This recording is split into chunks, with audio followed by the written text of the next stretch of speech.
Hey, clinical folks. So I'm going to walk you through the family therapy case study, which is the case of Rachel. So Rachel's 23 years old. She comes in with her family. So she's got mom, dad, and two sisters, Sandy and Claire. So she has the classic pattern of what they call anoretic family. Now, the really interesting thing here, or anorexic family, honestly, is that family therapy, as we know it, was actually designed by Minuchin to address anorexia in adolescent to early adult girls. So it's developed particularly for this, then expanded out to other things. And this is the pattern that you really try to address within family therapy. So enmeshment is the idea that essentially families all up in each other's business. There's no real separation. They're sort of micromanaging each other, getting into things. There's covert alliances within the family, subverted conflict. Like, it's one of those families where you don't talk about things being wrong. So of course, obviously that gets more problematic over time, right? And then there's power struggles, guilt and martyrdom. And oftentimes the identified patient, the person with the, in this case, eating disorder, is seen as a manifestation of the power struggles and problems going on in the family in general. So the idea is, in order to treat this problem, you can't just treat the individual, you've got to treat the family unit as a whole. And so the family unit becomes your client rather than the individual people within it. You are treating the relationship between them rather than treating the individual people. So she said things about, that she was starving herself to stay connected with her dad, essentially trying to keep her body prepubertal because she's her dad's son in her mind. Her dad always wanted a son. She sort of filled that role. There was obviously a lot of arguing going on as well. So now in terms of the personal and family mental health history, she's 89 pounds. We don't know her height, but typically this is going to put her at a very low body mass index or weight to height ratio. So scary. A lot of health problems come with being underweight and from suffering from anorexia nervosa. So clearly we want to be very cautious here. She's had a year and a half with no period. This actually used to be one of the diagnostic criteria for eating anorexia.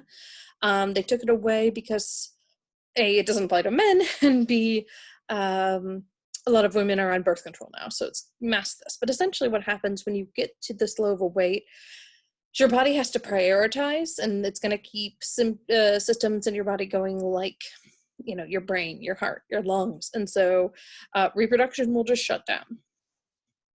She has a lot of anxiety about living home, and she had therapy before for a year for anorexia. She's a perfectionist. This is one of the personality traits that is most linked to anorexia nervosa. Time and time again in studies, we see this come up. She was rebellious, experimented with drugs in college. Mom was controlling and used guilt as a weapon, very common. And then dad was conservative and strict. So in terms of social history, dad was uninvolved in therapy, and majority of the family feared dad. Rachel tried to move out 3 separate times, but she would fail because she would get depressed and then move back in. Again, that's that enmeshment pulling her back. She had a job as a secretary, but not satisfied. Her family was Jewish, but she didn't want to adhere to anything Jewish. So not the culture, religion, not the expectations. Claire was the perfect sister, and Rachel felt overshadowed by her. And her symptoms were consistent with disconnection from the family, and she socially isolated herself.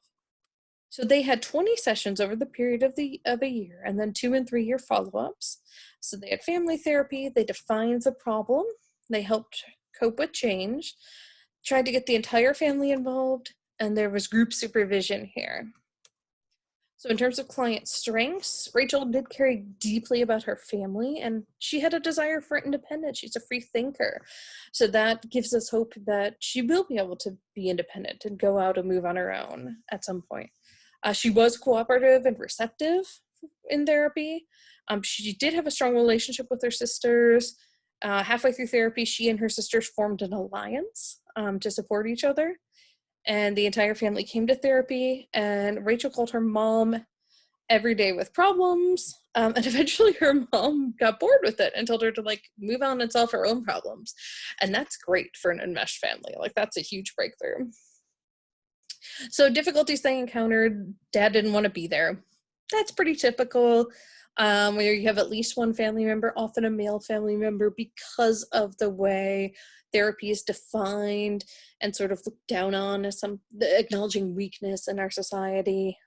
Clearly, as you all know, that's not the case, but that's the perception. Dad also felt that his wife, the girl's mother, didn't pay attention to his opinions. Rachel did have a relapse. She had suicidal thoughts. The parents went on vacation for a month just in the middle of therapy. Parents had their own problems. Parents fought during therapy. Like a lot went on. And this is not atypical for family therapy because, again, you're dealing with a lot in the room. The results of the treatment, Rachel was able to become independent and happy and had a new job. The kids started staying out of parents' problems. The parents still fought a lot, but loved each other. Sometimes parents will just realize they need couple therapy after this. Rachel got a boyfriend, and he was Jewish, so the parents approved. So I think this is a nice way to show how family therapy would address eating disorders. So I didn't treat adolescents most of the time. I treated adults, and I know Rachel's an adult, but typically I wouldn't have access to the whole family being able to come in because I was working with college students. So I typically did cognitive behavioral therapy with people with eating disorders. And there is a whole series of things you do for that where you have them fill out food records, where they think about their food and what they're eating when, whether or not it's problematic, who's around them when they're eating, and you help them recognize patterns, pretty similar to some of the things you did, like the activity chart and the ABC sheets. You actually do thought record type things with them later in therapy. The big thing you want to do is get their eating patterns stabilized before you start addressing the things that underlie them. Eating disorders are scary. They are the #1 deadliest psychiatric illness, so more deadly than depression.